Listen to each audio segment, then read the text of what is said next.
Hello. In this video, I'm going to go over the fact that I have hemochromatosis. I'm going to explain to you guys what my plan is. And in that, I'm going to go over the introduction to hemochromatosis briefly, the causes, and the protocol that I'm on. And below this video, there's going to be links to everything in this video, to all the to the book that I recommend, but this video is a broken down version of that book and of the protocol in simple terms. But there will be many links down below in the description if you want to check those out. So introduction. Ironbound Protocol by Shelley Manning is the book that I'm using. The protocol that's in that book is the protocol that I'm using to combat and reverse my hemochromatosis. It's published by Blue Heron Health News, and you can get two versions of it. You can get the PDF version for $50, and or you can also print that out, that PDF version. $50 to buy the book, but paper and ink, whether you're at a public place or at home, that's going to be extra resources, so extra money. Or what I recommend is for about $75, because the book's about $50 and there's some tax and there's a shipping fee, but you can get an actual published physical book version of the Ironbound Protocol by Shelley Manning. I actually recommend you do that. It's about $75, but at least you have a physical book, all hemmed together, all laid out in a nice format. And so that is an alternative protocol to the traditional medical treatment of hemochromatosis, in which we're going to go over here in just a moment. And the strategy here is to get to the root cause of hemochromatosis. That every single person that was diagnosed with hemochromatosis, there are specific links that are always there to why you got the condition. Even people that have the genetic defect, why was that gene turned off 30, 40 years of your life and it got turned on? We're going to go over that briefly here in this video. So there's two causes of hemochromatosis, or iron overload. One is dietary and one is genetic. People are usually diagnosed in their late 30s or early 40s. I am an exception. I was diagnosed recently and I am in my early 30s. The diagnostic test that they use is C282Y. It's a genetic test, and it shows if you have homozygote hemochromatosis, which is virtually one defective gene from each parent. And the two treatments, medically speaking, are phlebotomy, aka bloodletting, where you will get hooked up and they'll draw out blood from you, thus taking out iron from your body, and chelation. Could be an intravenous medicine or could be a tablet that you take that's a medicine that goes after the excess iron in your body and chelates it out. And from the medical perspective, it is a lifelong condition. You don't get rid of it, and you have to continuously get phlebotomies for the rest of your life. But I didn't like that news. I didn't like the news that I had it. I didn't like the news that I was going to have it for life and that I would always have to get blood treatments. I didn't like that. I didn't want to do that. And so that's why I looked up natural, holistic, permanent protocols to heal and prevent hemochromatosis. So this is going to be a summary, condensed short video summary of everything that you need to do to heal from hemochromatosis according to this book, the Iron Protocol book. And there's going to be a link below there's a website called myhemochromatosis.com where somebody wrote an article ultimately leading to this book if you want to buy it.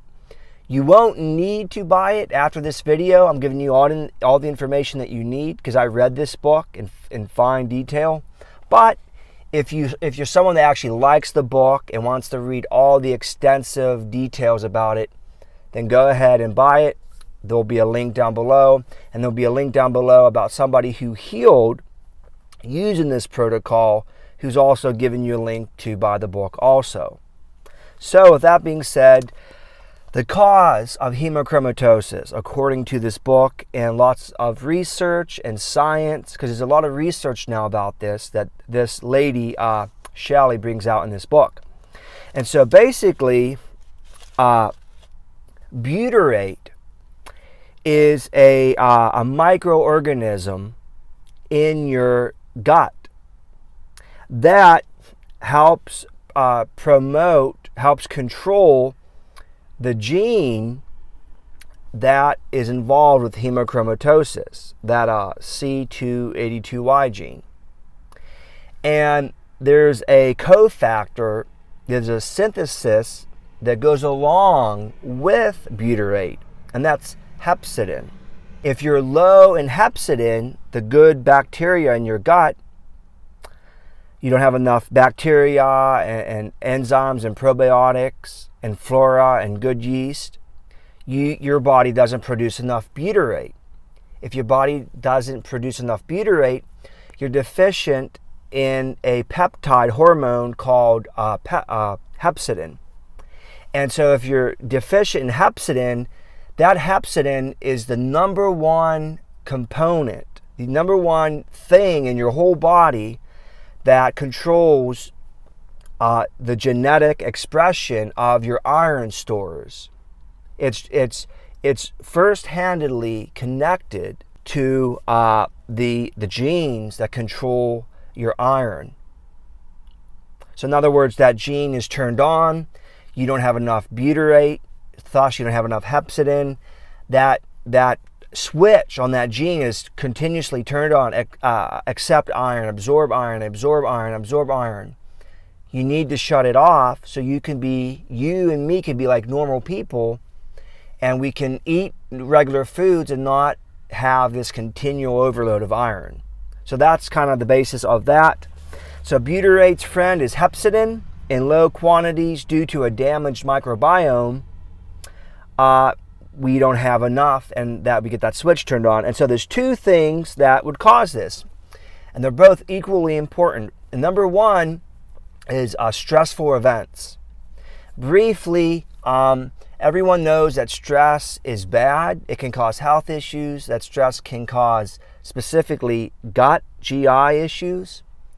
But there's a specific type of a medical perspective out there called GNM. I'm not going to really talk about it at all in this video because this video is focused on this. But basically, GNM, which stands for German New Medicine, is a health paradigm that looks at the fact that psychological events that make us stress, that catch us off guard, set off certain diseases in the body. That basically your brain controls all of your organs and tissues.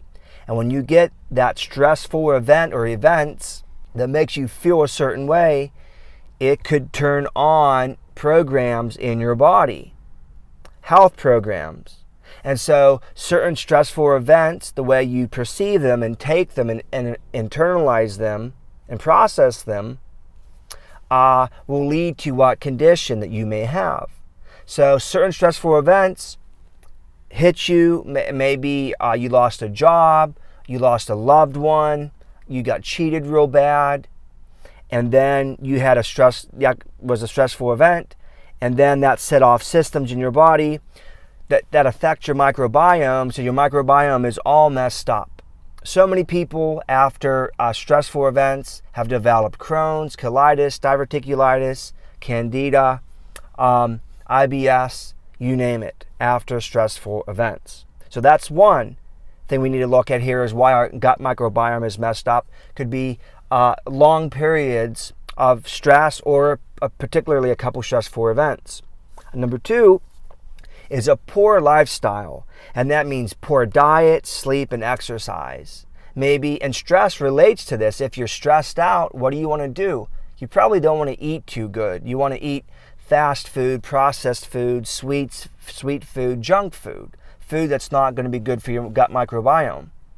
So stress relates to that in that respect. And also sleep.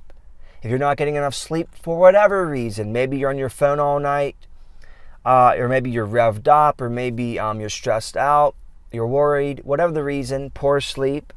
Because whatever you do in the day, say you eat good, say you exercise, if you don't sleep good at night, then all that stuff you did during the day is not going to really help you. The way I always look at it is, what you did in the day really takes its full effect at night when you sleep, because when you sleep, you heal. Things are healing, things are rejuvenating, things are being restored when you sleep. And also exercise. Exercise is very, very important for this. Shalley's book mentioned a lot about it. It mentioned a particular type of exercise, the HIIT, the HIIT exercise. Basically is just a type of exercise that's really intermittent. In other words, you don't work out for 4 hours or something like that. You work out for like 15 minutes, but you work out really hard, where your heart's beating, you're out of breath, you broke a sweat.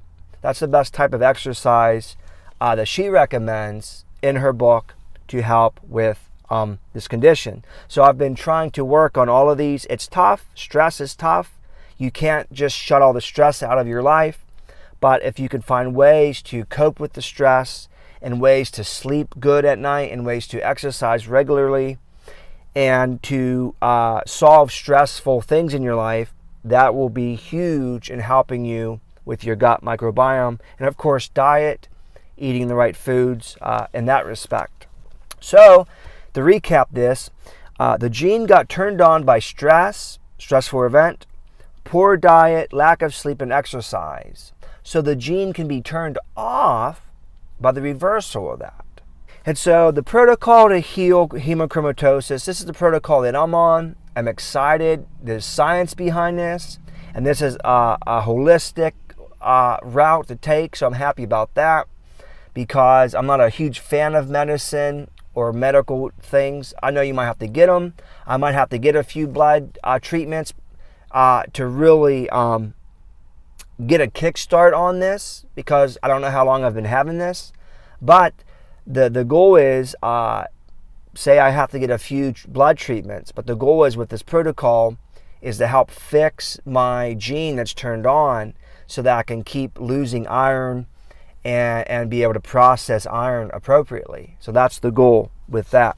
So the ultimate objective is this. Number 1, stop taking iron in. Simple. Number 2, chelate iron. In other words, start dumping the iron out of your body that's in your blood and organs and tissues that's doing damage. Number 3 is shut off the defective gene, thus reversing hemochromatosis.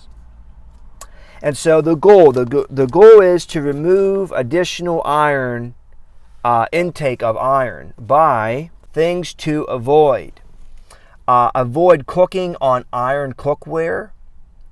Avoid taking supplements that contain iron. Avoid fruits high in vitamin C and vitamin C. But if you want to get a little bit of vitamin C in you, which I recommend you do, the book and all the research suggests if you eat something with a little bit of vitamin C or take a vitamin C pill, do it ideally 3 hours before or after your last meal, especially if that meal had some foods that had iron in it. But you're not going to really be eating foods like that on this diet, at least until you get your iron lower. So that's the thing about fruits and vitamin C. Isolate it. 3 hours before or after your meal would be good. Avoid eating red meat and certain seafoods too. Basically, what I recommend is to eat fish. fish, but some other, just normal fish, but other types of seafood I would not eat. There could be issues with that. And then spinach. A lot of people say, well, I can't eat spinach, or can I eat spinach? You can eat spinach, actually. You can have as much as you want, because spinach, as long as it's not cooked, is high in oxalates. And oxalates stop the absorption of iron. They prevent you from absorbing iron. They really cut it back, like significantly. So you can eat spinach. That's raw. That is fine. The body absorbs a lot more iron from heme foods than non-heme foods. And basically, if you've done any research on hemochromatosis, you'll see these two types of foods that come up. Heme foods is iron that's in animal products.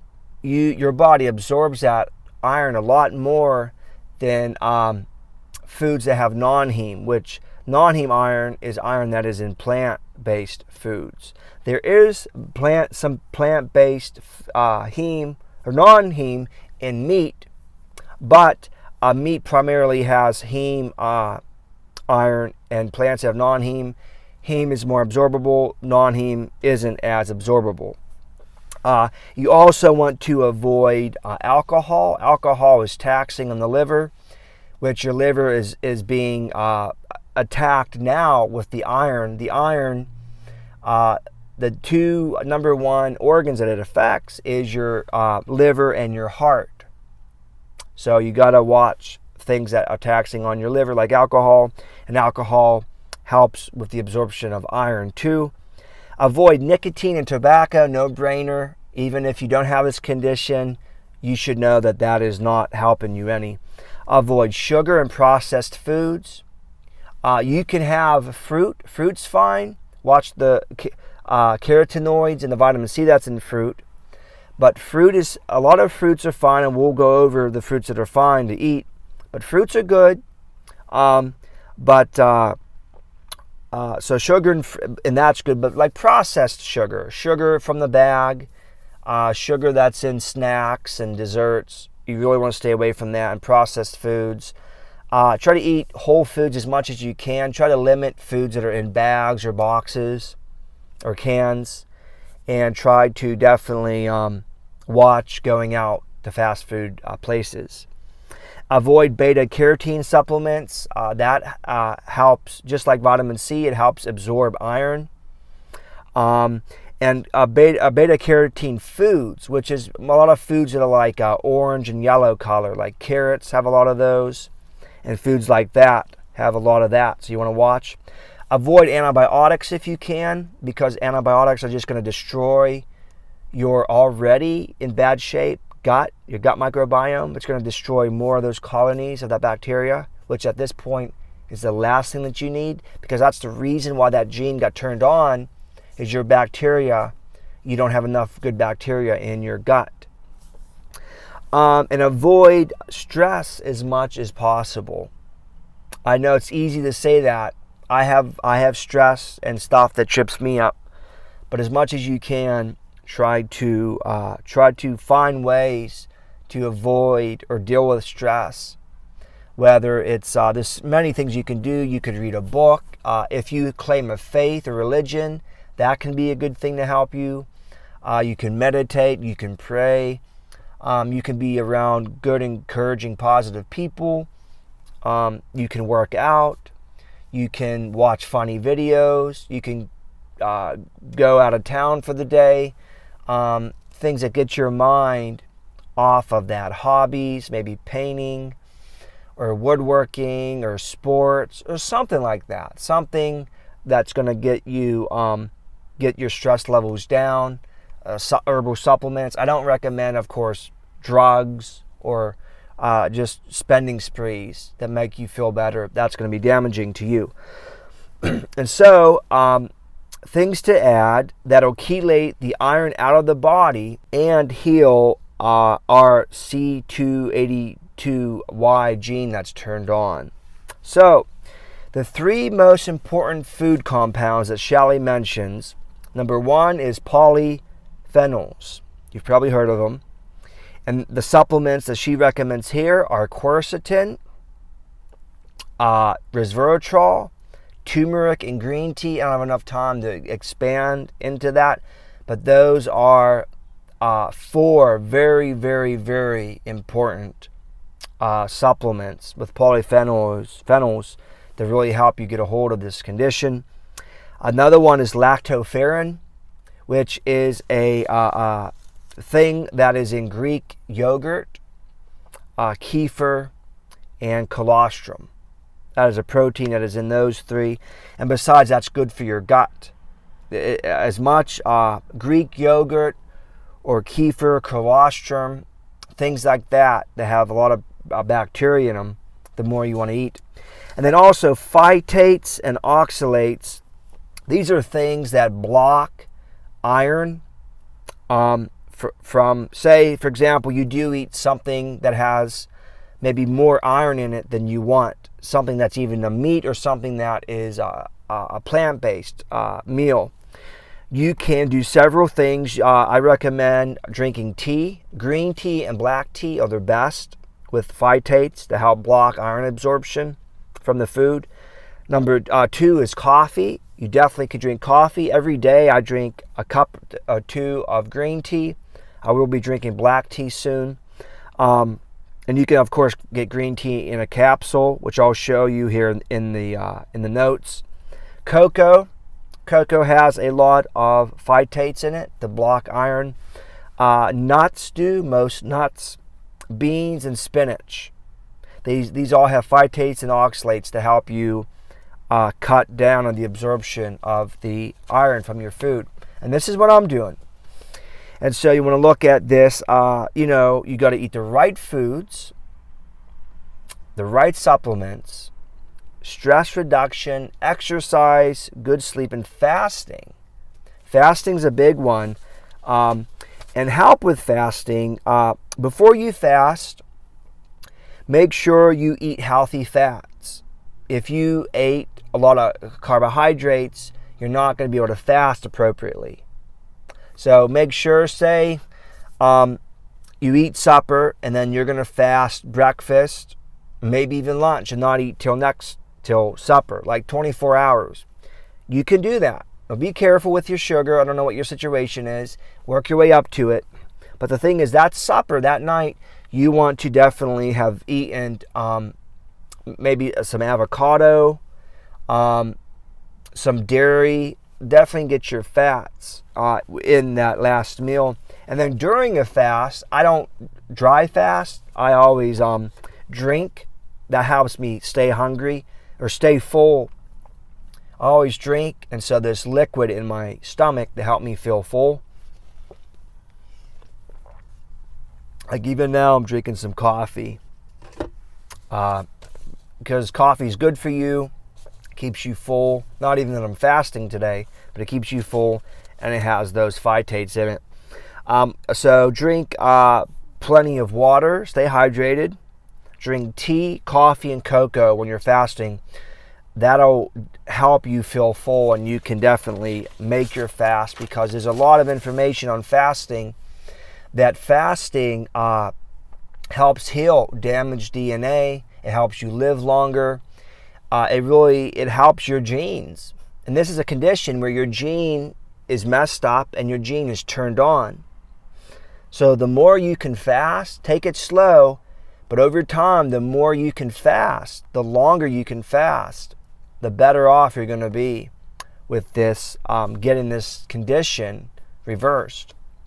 And so here's the protocol mentioned in her book. There's 2 phases. Phase 1 is 3 months.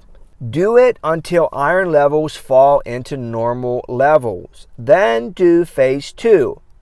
If after 3 months iron is still too high, continue on phase 1 until normal levels.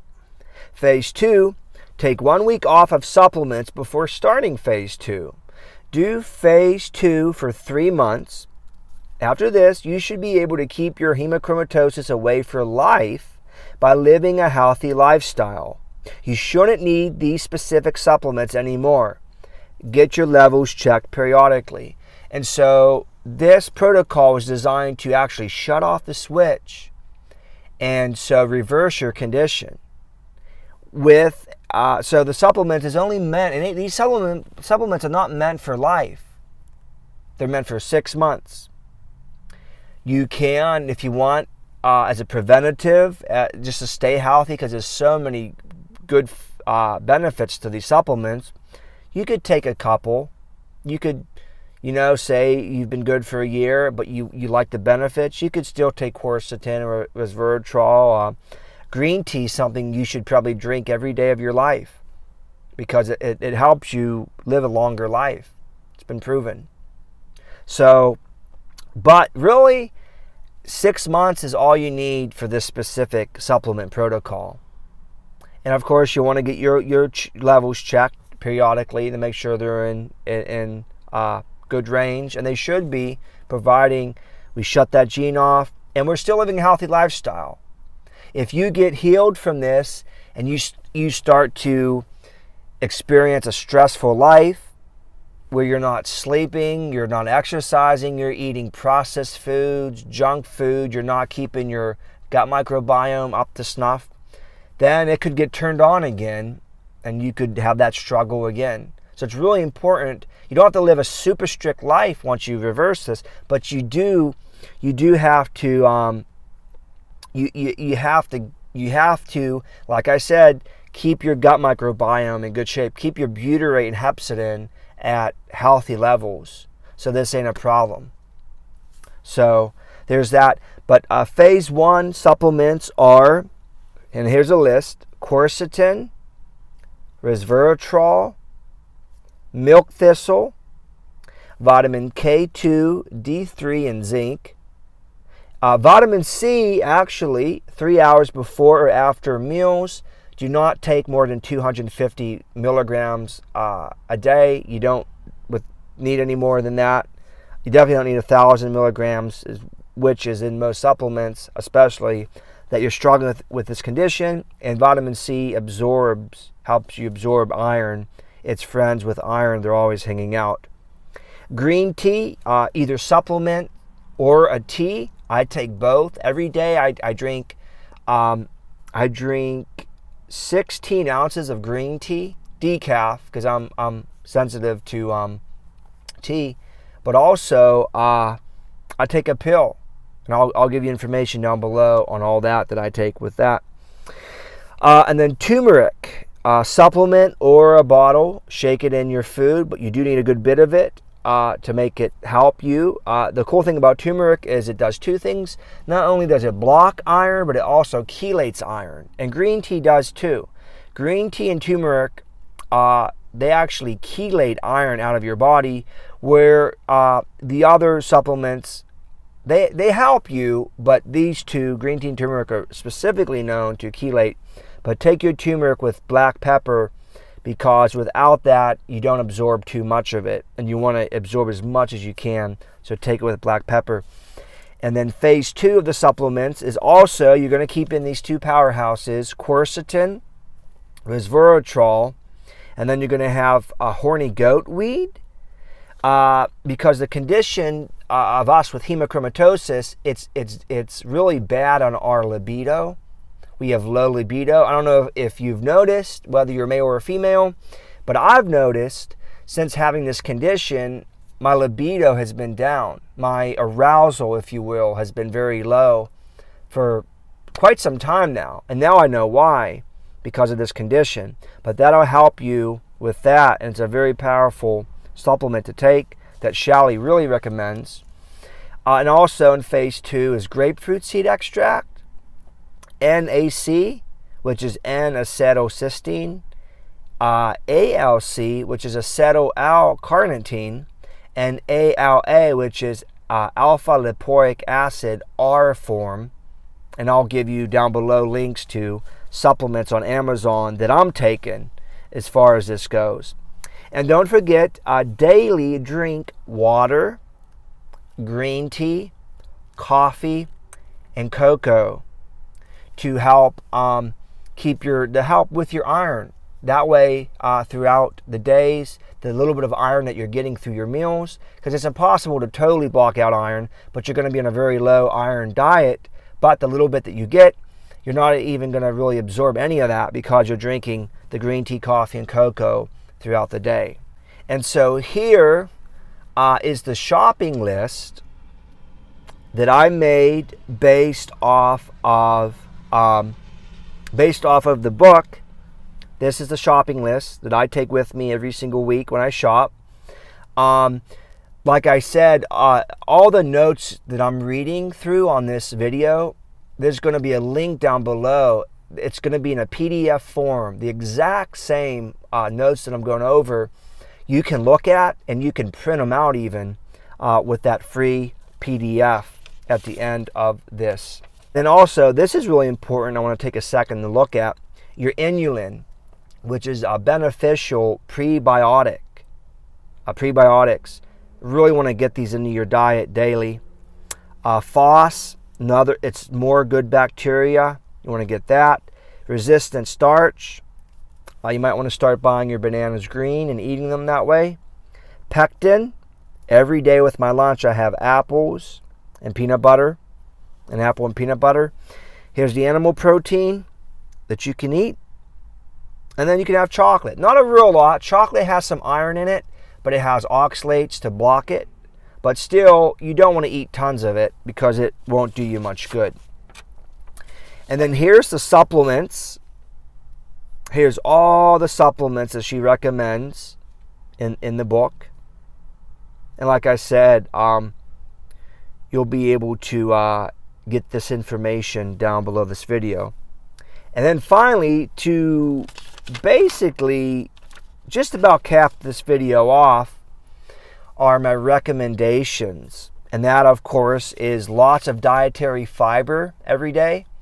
Because the number one food, the number one type of thing that you need to make butyrate, which will help you make hepcidin, which will help you shut off this gene that's turned on, is fiber. You want to get a lot of good fiber. Don't go crazy off the bat, because if you eat too much fiber when you're not used to it, it can give you a lot of cramping and a lot of digestive issues. You could have a lot of cramping and pain, and maybe even liquid stools. But start out, but definitely start getting it into your diet daily, even every meal. Low meat, red meat. You want to keep your red meat low. More veggies, less meat. She even says if you can, try to maybe for a while go almost vegetarian. Not vegan. We're allowed eggs and cheese. Cheese has calcium, and calcium is very, very good to block iron. So every day with lunch or supper, you should have some cheese or some kind of dairy, because that's very good for that. So more veggies, less meat. Avoid sugary foods. Avoid foods high in vitamin C. Or if you do have them, like I said, eat them 3 hours before or after a meal. Eat alkaline foods. I can give you a list of those down below. But don't eat acidic foods. So what kind of bummed me out is basically like sauerkraut, kimchi, apple cider vinegar, things that are real acidic, that can be healthy, are not healthy for us until we get this condition reversed. So we got to keep that in mind. No brainer here. Avoid iron cookware. No brainer. Take the diet. Do the diet. Do the supplements. Exercise. The HIIT style is best if you can, but talk to your doctor about it. Stress management. Try to be happy and joyful and have a peaceful inside and outside. Very important. And sleep. Sleep is when you're actually going to heal. And now, in the morning, most mornings, I either have eggs, hard-boiled eggs or fried eggs. Every now and then I will have some oatmeal. Oatmeal is good. It's very low in iron and good in phytates. I'll have oatmeal with some banana, blueberry, cinnamon, and almond milk. But other days I make a smoothie. And here is the smoothie that I make. Quite simple. It's going to be in the link below. But yeah, I just put some almond milk in there, unsweetened almond milk. I have a good organic protein powder that's very low in iron. Sometimes I'll throw some mushroom powder in there, or some cocoa or coffee to really give it a nice taste. Fats, peanut butter, or some coconut oil. Peanut butter is my favorite. Veggies, greens, celery. You can put a little bit of carrots in there, but I would watch. You can't, because it has beta carotene, and it's not too bad if you have carrots without if you have carrots with something that has iron in the meal, that's bad. That's going to help you absorb it. And that's the thing we're looking at here with this diet. We're looking at the biggest thing is timing and pairing. In other words, when you have your breakfast, lunch, and supper, what's in that meal? You know, what's in that meal? If you have something that maybe now and then, you might eat something that has more iron in it than you should have. Well, that's not the end of the world. If, say, you drink a big cup of tea or a big cup of coffee, or have some walnuts or some cheese or something dairy with that, that'll help. So you can do things like that. Or, like I said, you can take some vitamin C. You can get some of that in you, but make sure the timing's right. And like I said, the pairing and the timing is very crucial with this. If you pair your foods right, and if your timing's right, it's not super hard. And then cucumber. And then fruit, you could do banana. Maybe put in there a green banana because it's really good in resistant starch. Apple, blueberries, raspberries is good. And there's conflicting stuff on dried fruit. The one article said not to eat dried fruit, so I don't know. Maybe be cautious with that. Nuts, walnuts, pistachios, hazel, Brazilian, and any other kind of nut would be good. And again, one of the articles said the pistachios are higher in iron, so it's crazy. I'm mostly going by what Shally said. She didn't say it was an issue, but the one literature I read said that pistachios are one of the higher nuts in iron, so maybe don't eat those too much, or eat them with dairy or cocoa or coffee or tea. Seeds, hemp, and chia are good. Herbs, parsley, mint, and oregano would be good.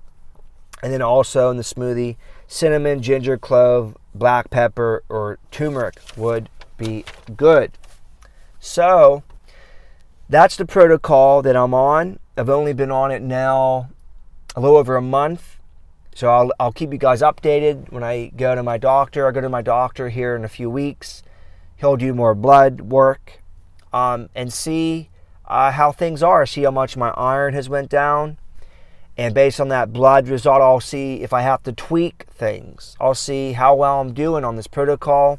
And I'll see, sometimes when our iron's super high, we might need a few phlebotomies, because the phlebotomies are the fastest way, even though it kind of sucks, it's kind of invasive. It's the fastest way to get your iron down quick. But long term, we want to do this protocol to really grab hold of this, to really do what we need to do, so that the three things we're doing is we're living the lifestyle, we're following the protocol to influence that gene to shut off, and we're taking the supplements and foods that will chelate iron out of the body, and in the meantime we're avoiding adding more iron into the system. So it's pretty logical. At first it can be tricky, it can be a little tricky, but I'm also reading some other literature at this moment about this condition, but this is the most hopeful, in-depth literature so far on hemochromatosis. So, but don't worry if you didn't catch everything in the video. There's a bunch of links down below that you can click on and get all the information that you need from this video. And if you really do want to take an extra step to buy the book, you shouldn't need to. I give you all the information in this video.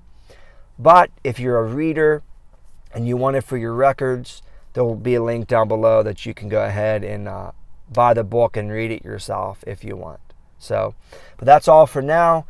Do the protocol. If you have any questions or comments, let me know. Guys, this condition sucks, but let's take it. Let's grab hold of that iron. Let's throw it. Let's get it out of our bodies. And let's fix our gene that's turned on so it quits stupidly absorbing all this excessive iron. And we can live a normal, healthy lifestyle where we can eat things that have iron in them and our body can accept it. But we keep a healthy lifestyle, though, so that we can make sure that that gene, once it's turned off, and our blood iron is out of our system, and our organs are cleaned out, and make sure that we don't get elevated levels in the future by living a healthy lifestyle. So that's all for now. Thank you for watching. Any comments or questions, let me know. We're in this together. Let's heal together. See you soon. Bye-bye.